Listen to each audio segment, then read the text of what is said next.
本以为北京的天上和东莞的太子所就已经够炸裂了，没想到民风彪悍的重庆老表玩得更花。就是这个女黑老大，长达10余年间，通过控制和压榨2000多名受害妇女，非法获利上亿元，简直就是恶魔版的山城女魔头。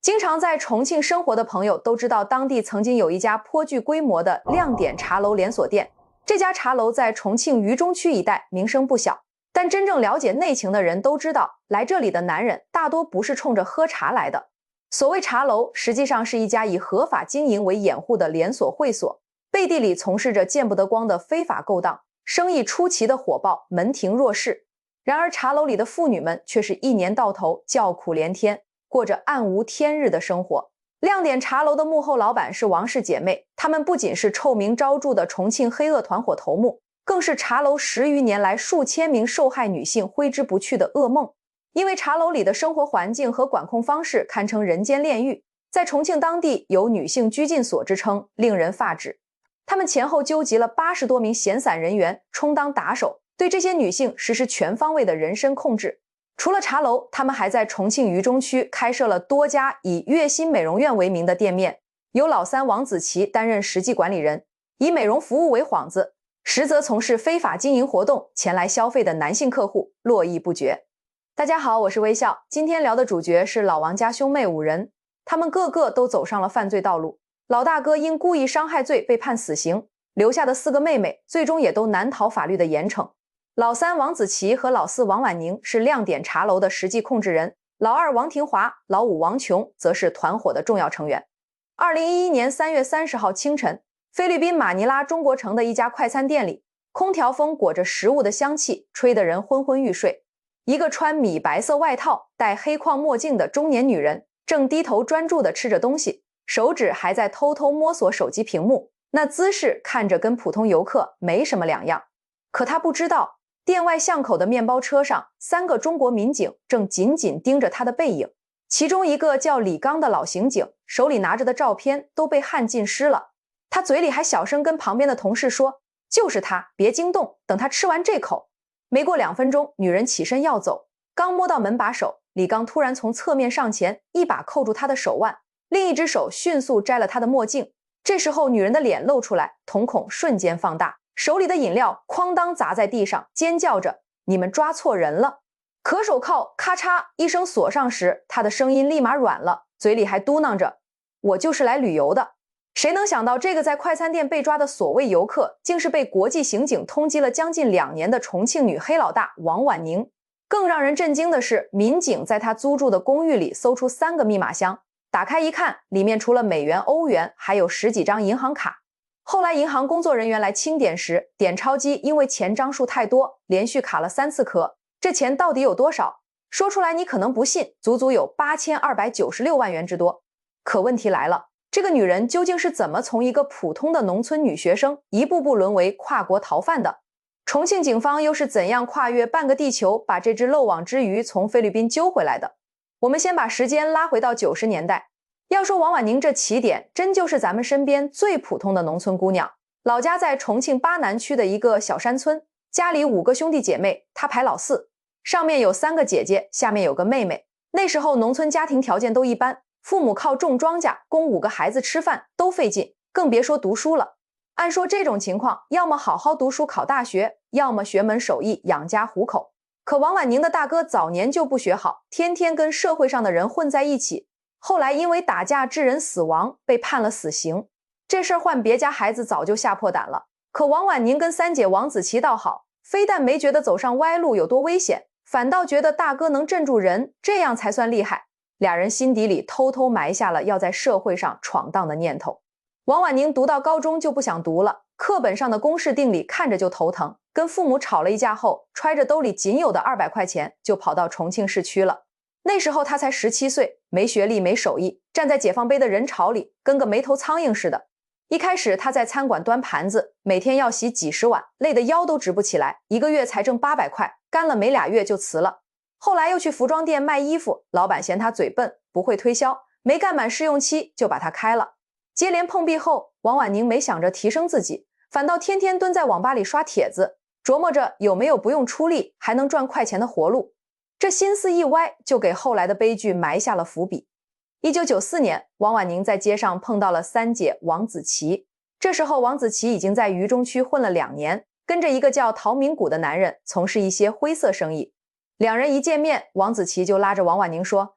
别端盘子了，跟我干，保准你3个月就能买新衣服。”王婉宁一听就心动了，跟着王子琪去了他们所谓的店，一家叫悦心美容院的小店，其实就是个不到20平米的小门面，里面摆了2张美容床，连个正经的美容仪器都没有。刚刚开始几天，确实有几个女人来做脸，可没几天就没人来了，房租都快交不起了。这时候陶明谷找上门来，叼着烟跟姐妹俩说：“做正经生意能赚几个钱？要干就干，来钱快的，我给你们指条路，保准生意火爆。”王婉宁一开始没明白，等陶明谷把那条所谓来钱快的路子说明白了，他还有点犹豫，毕竟这条路走的是违法犯罪的勾当，不是正经营生。可陶明谷接着说：“你看你现在连件像样的衣服都没有，干这个不出半年就能住大房子。”王子琪也在旁边劝：“咱们姐妹俩一起干，互相有个照应，总比端盘子强。”架不住俩人的劝说，王婉宁咬咬牙答应了。就是这一咬牙，她彻底走上了一条不归路。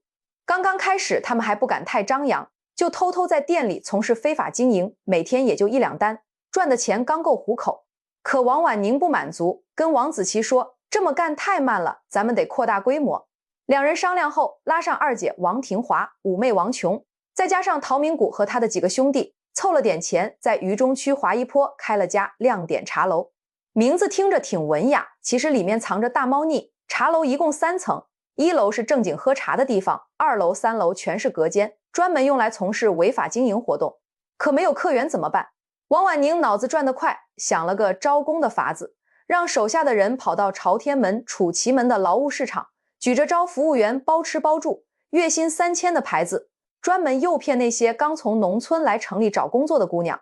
那时候是2000年初，3000块钱对农村姑娘来说可不是小数目，不少人一看条件这么好，立马就跟着走了。可这些姑娘一进亮点茶楼的门，就发现情况不对劲了，身份证被强行收走，手机被没收，想打电话给家里都不行。有个姑娘刚进去就想逃跑，结果被陶明谷的手下拦住，一顿恐吓威胁后，再也不敢提离开的事儿了。王婉宁为了把这些姑娘管牢，制定了一系列严苛的规定，强迫她们每天完成指定任务，完不成就不让吃饭，不准跟家里联系，不准跟外面的人接触，要是敢反抗，就把她们关在狭小昏暗的房间里以示惩罚。说白了，就是把这些姑娘当成赚钱的工具，完全剥夺了她们作为人的基本权利和尊严。不少受害女性就这样在这里被摧残，蹉跎了最宝贵的青春年华。随着亮点茶楼的非法生意越来越火，王婉宁也赚了不少黑心钱。从一开始的租房子住，到后来买了2套豪宅，还开上了豪车。可他还不满足，又在七星岗、解放碑附近陆续开了8家分店，全都以茶楼宾馆的名义对外经营，背地里干的依然是违法勾当。手里有了钱，王婉宁的胆子也越来越大。他深知从事这类非法活动容易遭到查处，就开始花钱四处寻找保护伞。通过各种关系认识了一些执法人员，逢年过节大肆送钱送礼，有时候还请他们吃饭娱乐，将其一一拉拢腐化。这些被收买的人成了王婉宁的消息树，其中大家所熟悉的文强文二爷就是最典型的代表。每次有检查风声，就提前给他通风报信，让他把人藏起来，把证据销毁。有一次警方接到举报，准备突袭亮点茶楼，结果消息提前泄露，等警察赶到的时候，里面早就人去楼空了，只留下几张空桌子。王婉宁还因为这事儿得意了好几天，跟手下说：“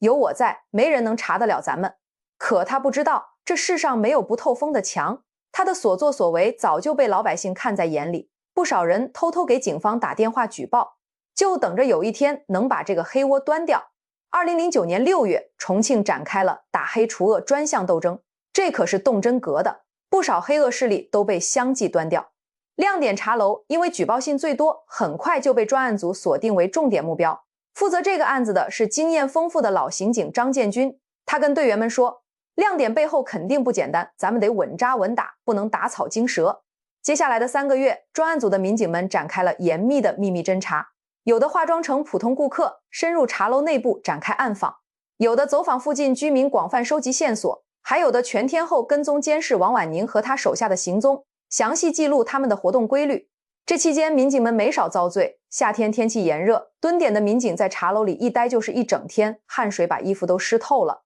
冬天天寒地冻，他们在车里长时间盯梢，暖气不敢开，生怕被人察觉，冻得手都僵了。有一次，民警小李为了摸清目标场所的作息规律，连续3天凌晨2点在附近蹲守，结果冻感冒了，还不敢去医院，怕耽误侦查进度。就这样3个月下来，专案组收集了满满一箱子证据，把王婉宁团伙的组织架构、犯罪事实摸得一清二楚。从诱骗招募到非法控制，再到贿赂保护伞，每一个犯罪环节都有充分的证据支撑。2009年9月15号凌晨，收网行动正式启动，几百名民警分成10几个小组，同时包围了亮点系列的9家店面。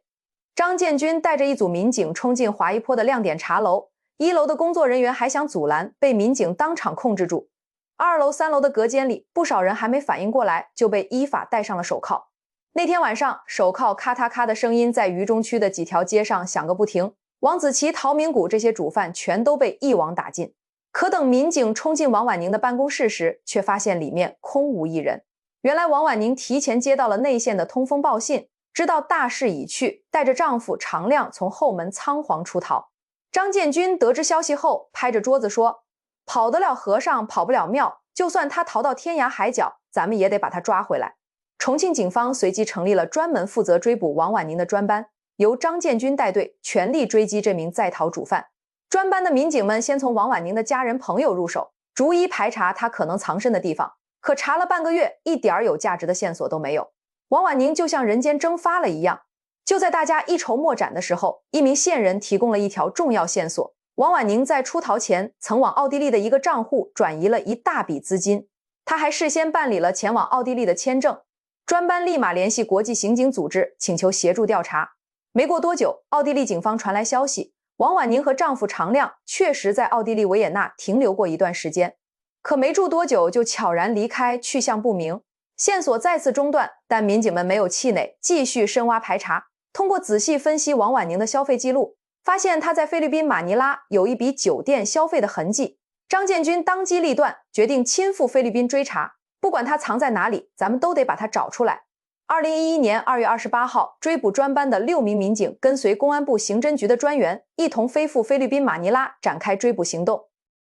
刚到马尼拉，民警们就遇到了难题，语言不通。语言不通是第一道难关。马尼拉当地人大多说他加陆语，英语也说得不够流利。民警们想打听消息，只能依靠手机翻译软件，有时候翻译出来的话还驴唇不对马嘴，闹出不少笑话。比如有一次，民警想打听有没有中国女人租住在这附近，结果翻译软件竟然翻译成了有没有中国女人卖房子，让对方一脸茫然。2月的马尼拉温度高达35度，湿度还大，民警们每天出去排查，没走几步就浑身是汗，衣服湿了又干，干了又湿，苦不堪言。而且马尼拉中国城人员密集，大街小巷如同迷宫一般，想在茫茫人海中找到一个刻意躲藏的逃犯，简直跟大海捞针一样困难。好在菲律宾移民局的国际刑警行动组给予了大力协助，专门派了5名警察配合他们开展工作，还提供了办公场地和交通车辆。接下来的日子，民警们分成3个小组，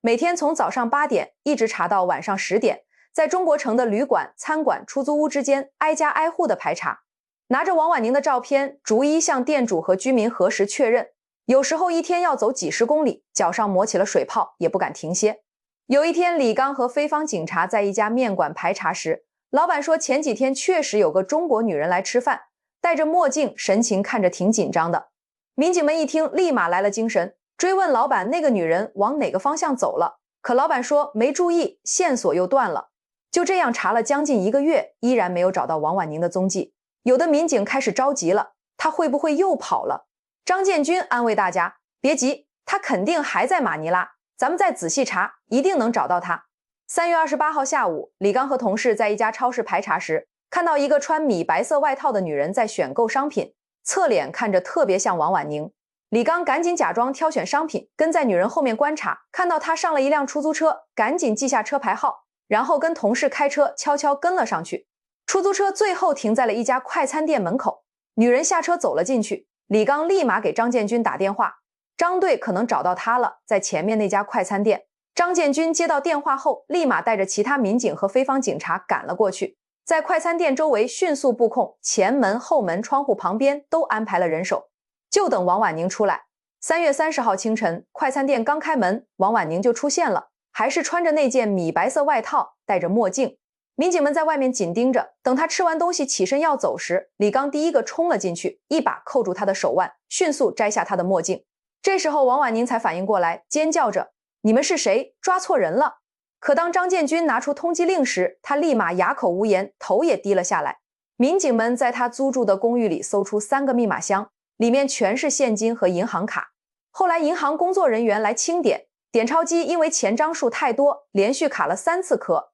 最后算出来涉案金额共计8296.9万元。这都是他这些年靠着累累罪行敛聚的黑心钱。抓到王婉宁后，引渡回国又成了一个难题。好在中非两国警方早已提前沟通协调好，3月31号便顺利办完了所有引渡手续。4月1号下午，追捕专班带着王婉宁登上了回国的飞机。当飞机降落在重庆机场时，早就等候在那里的民警和受害者家属们都激动地鼓起掌来。这场历时500天、横跨欧亚大陆的跨国追捕行动终于圆满画上了句号。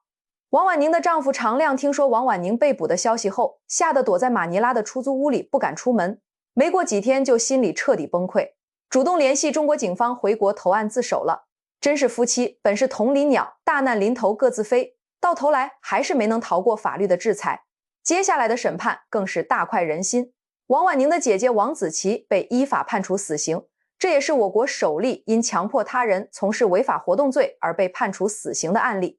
具有重要的法律标志意义。二姐王廷华被判处无期徒刑，五妹王琼哺乳期满后也被依法收监执行，陶明谷和其他团伙成员也均被判处了相应的重刑。王婉宁虽然侥幸出逃了将近2年，但罪证确凿，最终也难逃法网，被判处重刑。警方扣押的8296.9万元涉案资产全部依法予以没收，一部分用于赔偿受害者，一部分上缴国库。最让人感到欣慰的是，那些被解救出来的受害者，警方不仅帮他们找回了被强行没收的身份证件，还专门联系了心理医生，为他们提供心理疏导和康复帮助，并积极协助他们重新融入社会，找到工作。有个叫小林的受害者被解救之后，在警方的持续帮助下开了一家小超市，生意做得还不错，后来还结了婚，有了自己的孩子。他说，要是没有警察同志，我可能这辈子都毁了，现在我能像正常人一样生活，真的特别感谢他们。还有个叫小芳的受害者，回到老家之后，在村里开了个裁缝店，靠自己的手艺踏踏实实的赚钱养活自己。他说，以前总觉得自己抬不起头，现在靠双手吃饭，心里踏实多了。这场扫黑大案不仅彻底端掉了王婉宁这个性质恶劣的黑恶团伙，还顺藤摸瓜揪出了背后的保护伞。共有10多名执法人员因收受贿赂、通风报信等违法行为被依法判刑，为重庆的社会治安环境来了一次彻底的净化。现在的重庆渝中区、华一坡、七星岗这些地方早就没有了亮点茶楼的阴影，取而代之的是热闹的商铺和欢声笑语的居民。晚上走在街上，再也不用担心安全问题了。其实回过头看，王婉宁本来完全可以拥有一个平凡但安稳的人生，要是她当初好好读书，靠自己的双手诚实赚钱，现在可能已经是个小有成就的生意人，或者跟家人过着平淡而幸福的日子。可她偏偏贪念太重，总想着不劳而获，赚快钱，一步步滑进了犯罪的深渊，最终落得个锒铛入狱的悲惨下场。这告诉我们，天上不会掉馅饼，想赚钱就得靠踏实努力，走歪路的人早晚都得栽跟头，这是颠扑不破的道理。更重要的是，这起案件让我们深切地看到了中国警方的坚定决心和强大能力。不管黑恶势力藏得多深，逃得多远，就算要跨越半个地球，警方也绝对能把他们抓回来，给老百姓一个平安祥和的生活环境。那些参与追捕行动的民警们，为了抓捕王婉宁，500天里没能好好陪伴家人，在菲律宾忍受了炎热潮湿的恶劣环境，吃了数不清的苦头。可他们从来没有抱怨过半句，因为他们深知自己肩负的使命是守护更多人的平安与幸福。所以说，千万别学王婉宁那套耍小聪明走歪路，最终只会害了自己，毁了一生。咱们普通人就该踏踏实实工作，靠自己的双手创造属于自己的幸福生活，这才是真正的人间正道。要是在生活中碰到了黑恶势力的威胁，也千万别害怕，第一时间报警，咱们的警察永远是老百姓最坚实可靠的后盾。案件到这里就结束了，我是微笑，我们下期见。